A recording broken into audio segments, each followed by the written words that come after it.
వాళ్ళు గుజరాత్ వైపుకి ఎక్కువ డబ్బులు వస్తాయి ఫిషింగ్ చేస్తే అని అక్కడికి వెళ్ళిన క్రమంలో తెలియని పరిస్థితుల్లో పాకిస్తాన్ బార్డర్ లైన్స్లోకి వెళ్ళిపోతారనమాట. అక్కడ వాళ్ళు అరెస్ట్కి గురవుతారు.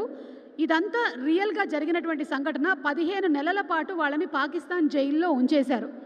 ఆ తర్వాత పోరాడి మరి అంటే ఇక్కడ ఉండేటువంటి వాళ్ళ అమ్మగారులు, వాళ్ళ వైఫ్, పిల్లలు అందరూ దీనికోసమని పోరాడి వాళ్ళని బయటికి తీసుకొని వచ్చారు. అలా వెళ్ళి ఇరుక్కొని ఆ తర్వాత బయటకు వచ్చినటువంటి కొంతమంది ఫిషర్మెన్ ఈరోజు మన మధ్యనే ఉన్నారు. వాళ్ళకి సెల్యూట్ చేస్తున్నాము. శ్రీకాకుళం నుంచి వచ్చారు వాళ్ళు. Give them a big round of applause. నమస్కారం అండి. ఇందులో తండేలు ఎవరు? తండేలు అంటే తెలుసు కదా, ఓనర్ కాదు లీడర్ అని. సో తండేలు ఎవరు? నా పేరు రామారావు. రామారావు గారు. రామారావు గారు, మీరు 15 నెలల పాటు అక్కడ పాకిస్తాన్ జైల్లో ఉన్నారా? ఉన్నామండి. ఓకే. మీతో పాటు ఎవరెవరు వచ్చారు ఇప్పుడు? ప్రస్తుతానికి ఇప్పుడు 7 వచ్చాం. ఓకే. తర్వాత అందరూ వలసలు వెళ్ళిపోయారు బతుకు తెరువు కోసం. ఓకే. నేనైతే ఇక్కడ ఉండిపోయాను. అప్పుడు నేను ఊర్లో ఉండిపోయాను. నేను అంటే ఇప్పుడు ఈ పడవ వేసుకొని వెళ్ళేటప్పుడు అందులో రకరకాల పనులు చేస్తూ ఉంటారంట కదా. అంటే కొంతమంది వంట చేస్తూ ఉంటారు, కొంతమంది చేపలు పడుతూ ఉంటారు. అలా వేరే వేరే వాళ్ళు కూడా వచ్చారా ఇవాళ? వచ్చారండి. మీరు? మీ పేరు? రాజు. రాజు. ఓకే. కిషోర్. వాళ్ళ లాగుతారు. ఓకే. మీరండి? మీ భార్య. ఓకే. ఇందులో ఇంకో విషయం కూడా తెలిసింది. ఒకళ్ళు ఎవరో అక్కడ ఉన్నప్పుడు, జైల్లో ఉన్నప్పుడు ఇంకొకళ్ళు భార్య కడుపుతో ఉన్నారు అని. మీరేనా? సో మీరు కూడా ఆ తర్వాత ఢిల్లీ. అచ్చా, పాప. ఓ బుజ్జి తల్లి, నువ్వేనా బుజ్జి తల్లి? మా భార్య గారు. ఓకే. అప్పుడు జైల్లో ఉన్నాను నేను. ఓకే. ఏమైనా చెప్పాలనుకుంటున్నారా? అంటే ఇది సామాన్యమైనటువంటి విషయం కాదు. ఆ పాకిస్తాన్ జైల్లోకి వెళ్ళి అందులో నుంచి మీరు బయటకి రావడం అనేది చిన్న విషయం కాదు అది. సో దీని గురించి ఏమైనా చెప్పాలనుకుంటున్నారా? అంటే మాది డిమచ్చిలసం పంచాయతీ, కేమచ్చిలసం, ఎక్కడో మారుమూల గ్రామం అది. మాకు ఆ 2018లో అనుకోకుండా సంఘటన జరిగింది. జరగకూడదు. ఎంత బాధగా ఉంది, ఇప్పుడు చాలా హ్యాపీగా ఉంది. ఇక్కడ హైదరాబాద్ వరకు వచ్చామంటే మెయిన్ కారణం రైటర్, ఈ సినిమా రాసిన వారికి కార్తిక్ గారికి కృతజ్ఞతలండి. ఎందుకంటే ఆయన ద్వారా ఇక్కడికి వచ్చామండి మేము, అంతే కదా. తర్వాత ఇక్కడికి వచ్చిన అల్లు అరవింద్ గారికి, చంద్రమోహన్ గారికి, నాగ చైతన్య గారికి, సాయి పల్లవి గారికి అందరికీ కృతజ్ఞతలండి. మీకు జరిగిన సంఘటన ఏమైనా చెప్పాలనుకుంటున్నారా? అంటే అలాగే జరగకూడదు. అప్పుడు మా ఆవిడ ప్రెగ్నెంట్ 7 నెలలు. ఊరు రావాలనుకుంటున్నాను. ముందు ఫోన్లో మాట్లాడుకుని వెళ్ళాను. అంటే ఇదే లాస్ట్ ట్రిప్, నేను సెలవు మీద వస్తాను 4 రోజులు అని చెప్పేసి ఆటకి వెళ్ళాను. నేను వెళ్ళేటప్పటికి 29 రోజులు అయిపోయింది. ఒక్కరోజు ముందు కళాశాల బండరు కూడా ఐస్ అయిపోయింది. చేపల మీద వేయడానికి ఐస్ కూడా లేదు. నువ్వు ఉంటానంటే ముందుపడి పడతాను, వద్దు వెళ్ళిపోతామని నాకు చెప్పారు వాళ్ళు.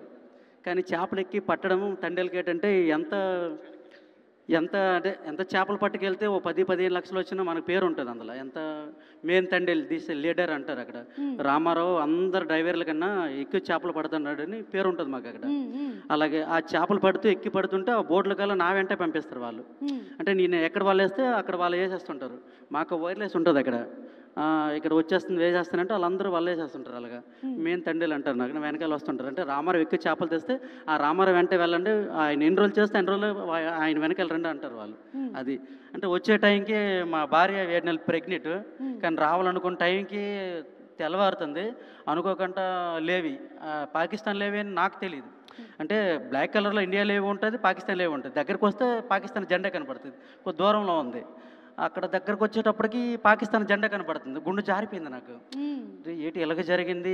ఈ బ్యాచ్ మొత్తం నన్ను తప్పుగా అనుకుంటారు, ఈయన వెనకెత్తలు నన్ను నమ్ముకొని పంపించారు. చాలా ఫీల్ అయ్యి ఏడుపు వచ్చింది. కానీ తప్పదు. అప్పుడు వీళ్ళకి దగ్గరించి చెప్తే అలాగా ఈవిడ కూడా తెలియదు పాపం. మాకు అక్కడ తీసుకెళ్ళిపోయి ఒక 20 కిలోమీటర్ దూరంలో వదిలేశారు అక్కడ. అంటే మీరు తినండి, మీకు విడిచిపెట్టేస్తామని చెప్పారు వాళ్ళు.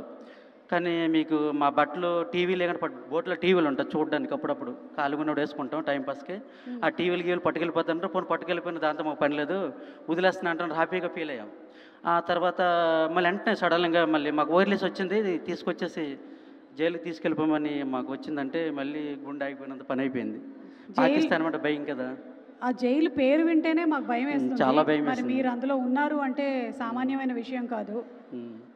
చాలా ఎంత బాధపడ్డామో అంత సంతోషంగా ఉందండి. ఎందుకంటే ఎక్కడో మారుమూల గ్రామం, కేమచ్చిలసం, హైదరాబాద్ వరకు వచ్చిందంటే సినిమా, మా మత్స్యకారులు పడే కష్టాలు, బాధలు, ఈవిడ గల్లీ నుండి ఢిల్లీ వరకు తిరగడం చేయడం, తర్వాత ఏంటంటే అందరూ వెళ్ళారా అండి? రండి, ఇక్కడ రండి. ఓ ఇట్ ఓకే, తిరగడం చేయడం. ఇలా రండి, ఇలా ఇటు రండి. మీరు ఎవరైనా మాట్లాడాలనుకుంటున్నారా? అమ్మా చెప్పమ్మా. చాలా ధైర్యంగా నిలబడి పోరాడావని విన్నాను అప్పుడు. అవును మేడం గారు. గ్రేట్ అమ్మా. ఇంకా పోరాడాను కాబట్టి వాళ్ళు అక్కడి నుంచి వచ్చారు. ఓకే, అంటే మీకెప్పుడు తెలిసింది? 29 days వెళ్ళిపోతున్నాను అని చెప్పారు కదా, 29 రోజులు. ఆ తర్వాత మీకెప్పుడు తెలిసింది? నాకంటే 29 days అయ్యాయి. అతను వేటలోకి వెళ్ళి చెప్పారులే ముందే డెలివరీకి వస్తానని. చెప్పిన తర్వాత 29 days అయ్యాయి. రేపు 30 days కదా వస్తారు అనేసి మొబైల్ చేతితో పట్టుకొని చూస్తాను నేను. బట్టి ఫోన్ వస్తుంది మాకు. వస్తున్నాను జట్టికి అని ఒక ఫోన్ వస్తుంది.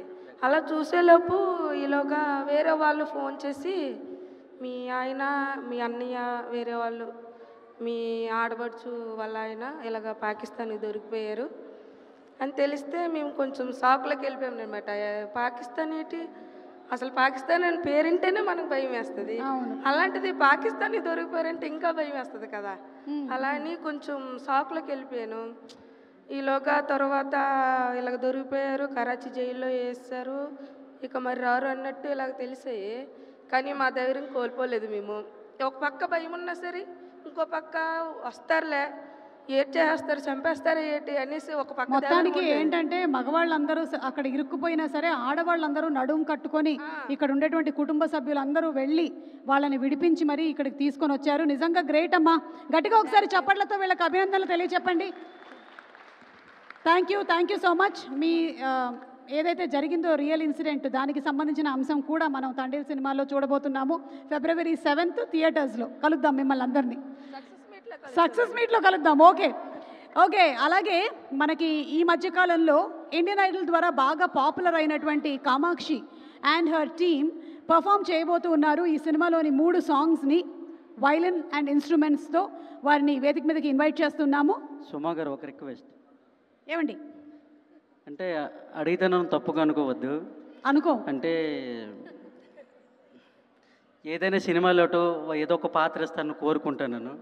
సినిమాలో ఎప్పుడైనా ఏదైనా సినిమాలో మా వైపు కూడా చదువుకున్నారు బాగానే. సినిమాలో ఏదైనా పాత్ర ఇస్తారని కోరుకుంటున్నాను. రిక్వెస్ట్. తండేల్ రాజు, తండేల్ ఏదైనా పర్వాలేదు. తండేల్ 2 వచ్చినా పర్వాలేదు. తండేల్ 2లో పాత్ర వేసేద్దాం. తండేల్ 2 రావాలంటే మళ్ళీ నువ్వు పాకిస్తాన్కి దొరకాలి. లేదు. అమ్మ బాబోయ్, ఇది బిగ్గెస్ట్ పంచ్ ఇవాళ. మళ్ళీ కార్తిక్ గారు స్టోరీ రాయాలి. అర్థమైందిగా మీకు, మీ ఆవిడే పెద్ద పని చేసింది మీకు. Okay, so over to the stage please.